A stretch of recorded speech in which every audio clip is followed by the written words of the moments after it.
Sabato 21 giugno, San Luigi Gonzaga. È il 172esimo giorno dall'inizio dell'anno, ne mancano 193 al termine. Il sole sorge alle 5:21, tramonta alle 21:05. La luna si leva alle 2:08, tramonta alle 16:43.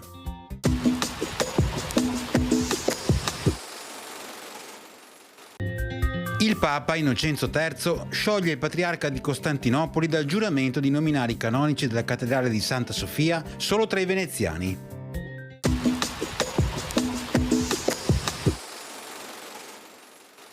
Le previsioni per domani: cielo in prevalenza sereno, salvo possibili cumuli generalmente innocui in montagna. Temperature minime in lieve diminuzione, massime in ripresa.